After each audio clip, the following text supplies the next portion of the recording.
Do you have a digital camera that's always on auto mode? If so, you're not alone.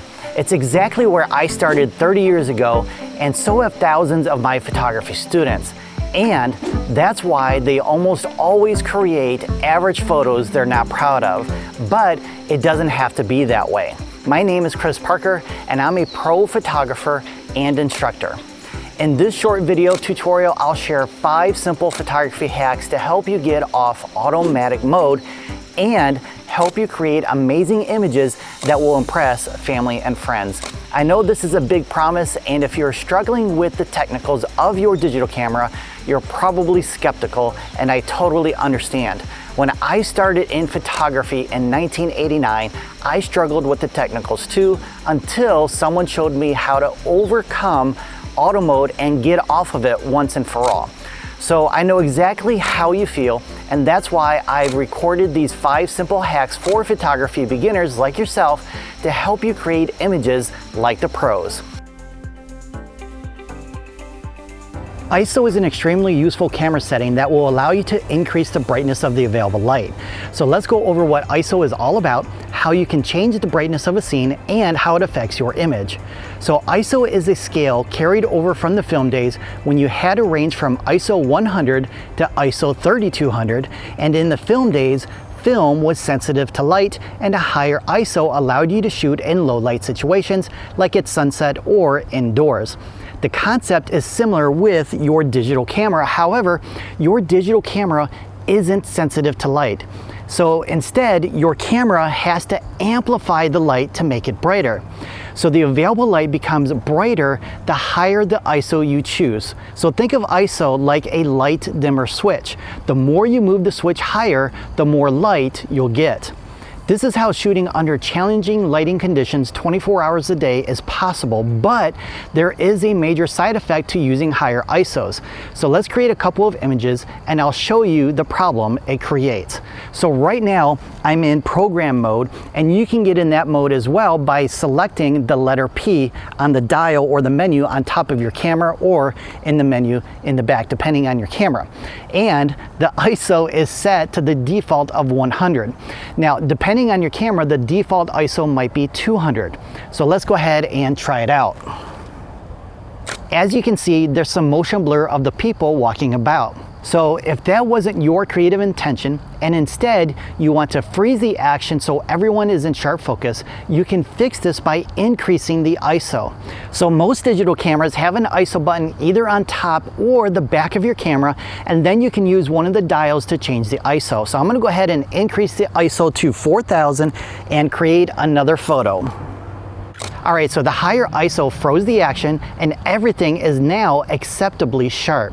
You might be thinking that ISO is an amazing camera setting that will allow you to shoot any time of the day. Well, it is. However, there's a major drawback to high ISOs like 1600 and higher. In general, the higher the ISO, the more digital noise that your camera will create.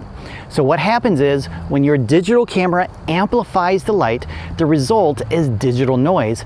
And the more it amplifies, the more noise that is created, which results in a lower quality image, as you can see. Okay, so I've put together this ISO cheat sheet that shows which ISO settings to use under different lighting conditions. You can print it or save it to your smartphone for your next photo shoot, and you'll find a link to download in the description below. Alright, so we have 4 more photography hacks and a bonus at the end. If you like this tutorial so far, please hit the like button. Have you ever wanted to create portraits that have a soft, blurred background like you've seen from pro photographers? Well, you can instantly get that pro look by using Aperture Priority mode, which will allow you to choose how much background blur you want in your photos. Once you set your aperture based on the amount of blur you'd like, your camera will pretty much do everything else. So think of it like a semi-automatic mode that helps create a soft, elegant background and makes your subject stand out. Aperture Priority is a game-changing approach to how you'll photograph people, wildlife, or any other subjects forever. In the last 30+ years as a pro portrait and wedding photographer, choosing the right aperture for my creative vision was always my first choice.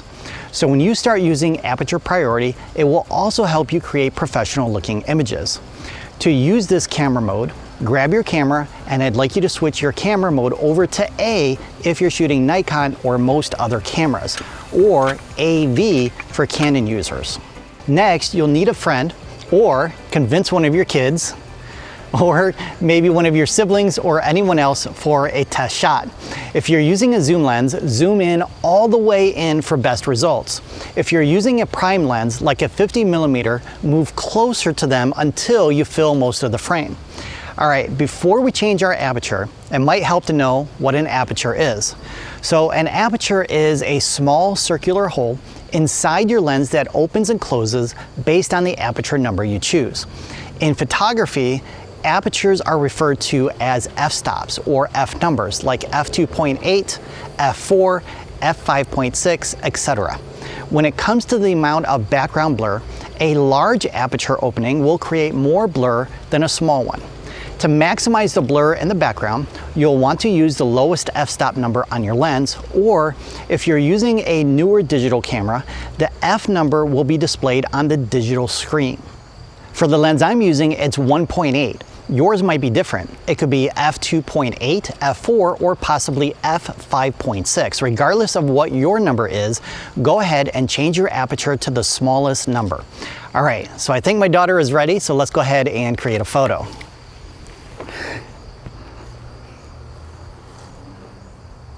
All right, notice how soft and creamy the background blur is behind her.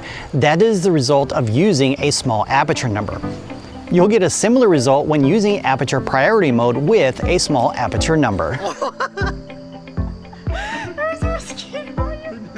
As you adjusted your aperture, did you notice that you have a lot of apertures to choose from, and that your lens may go as high as f11, f16, and possibly f22? Well, later you're going to learn how to use those higher aperture numbers. First, let's go over an ideal aperture when creating images of a couple or large groups like family photos. For these types of images, you'll want to use at least f4 for 2 people and f8 for larger groups. Now, in the previous tip, I showed you how to photograph your subject with a blurry background, and this time, since you're using a larger aperture number, your background may not be blurry.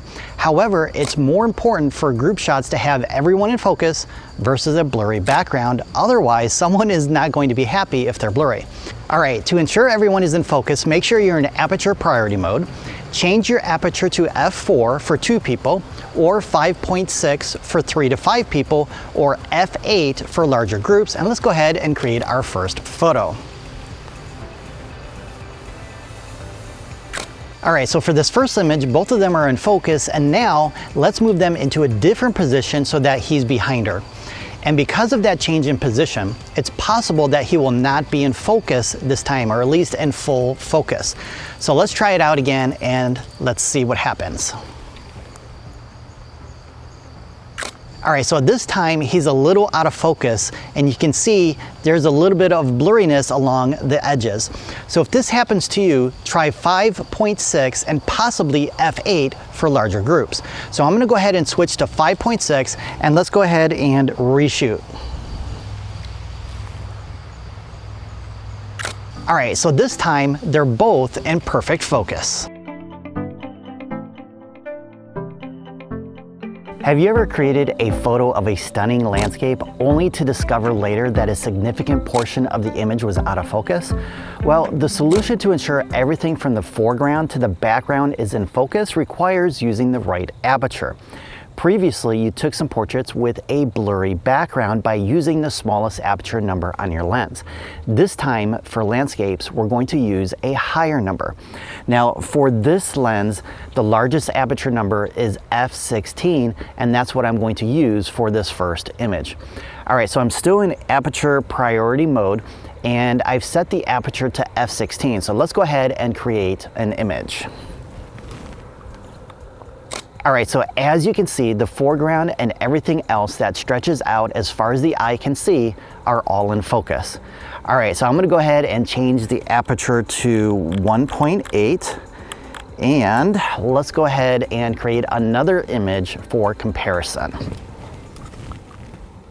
All right, this time check out the foreground elements that are blurry.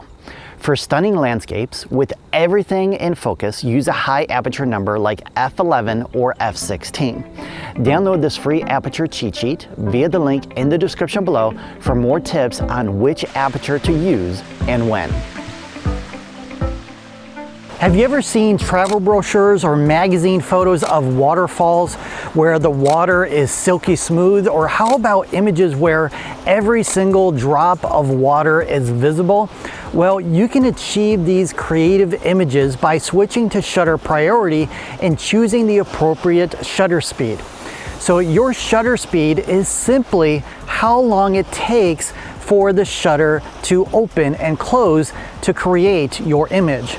The speed of the shutter either freezes the action or blurs it. A fast shutter speed can freeze most action like 1/500th of a second or faster. A slow shutter speed of, let's say, 1 second or slower will blur most action. So the shutter priority mode is another camera mode that allows you to fulfill your creative vision. If you're shooting with Canon, adjust your dial to TV to activate shutter priority. And if you're shooting Nikon or any other camera, you'll set your camera to S. All right, so for this first image, I'm going to use a shutter speed of 1 second to show you how to blur the action. Also, when using a slow shutter speed, it's best to use a tripod or a hard surface to place your camera on. That way you're not introducing any additional blur due to camera shake. All right, so one more thing you should know before taking your first photo is setting your ISO to the lowest ISO possible, which is either ISO 100 or 200 depending on your camera, and this will allow the camera to choose a slower shutter speed. Now, if you're shooting in the middle of the day like I am right now, it's going to be a little bit harder to get a real slow shutter speed, which is why for this technique it's best to shoot earlier in the day or later in the day when the sun isn't as bright. But if you are shooting outdoors on a bright sunny day like this, you can use what is called an ND filter to use a slower shutter speed. To learn more about ND filters, leave a comment below. Or shooting on a cloudy day will also allow you to use a slow shutter speed. All right, so let's go ahead and create our first image and blur the action. Now, to minimize camera shake, I'm gonna go ahead and put this at 1 second. What we're gonna do is we're going to squeeze the shutter release button and not touch the camera while it's recording the image. Otherwise, we'll introduce camera shake. All right, so as you can see, the water has some motion blur to it. But let's say you want to freeze the action. Maybe you're photographing your kids or grandkids running around and you don't want them blurry. Well, what you can do then is increase your shutter speed to, let's say, 1/500th of a second to freeze the action. So I'm gonna go ahead and set this to 1/500th of a second, and I'm gonna go ahead and recreate the photo. And as you can see, the action has been frozen. We can now see those individual droplets and bubbles in the water. All right, so here's another cheat sheet for which shutter speed to use and when, depending on your creative vision for the shot. And this is also available to download via the link in the description. Have you noticed that sometimes your images come out too bright or too dark when using aperture or shutter priority? So what can you do to control the brightness of your photos when that happens? Well, you can use a feature in your digital camera called exposure compensation that allows you to override the computer in your camera that determines how bright or dark your image is. You can also use exposure compensation creatively to create images that are brighter and more vibrant, or you can make them darker to create a moody feeling. Now, for this image I want to create, I'd like to match the environment and create a dark and moody image. So we're going to start with the exposure compensation at 0, and I'm using aperture priority at f16 with an ISO of 100. All right, so overall the image brightness is pretty good, but it's not created the mood and the feeling that I want. So now let's try making the image darker with exposure compensation.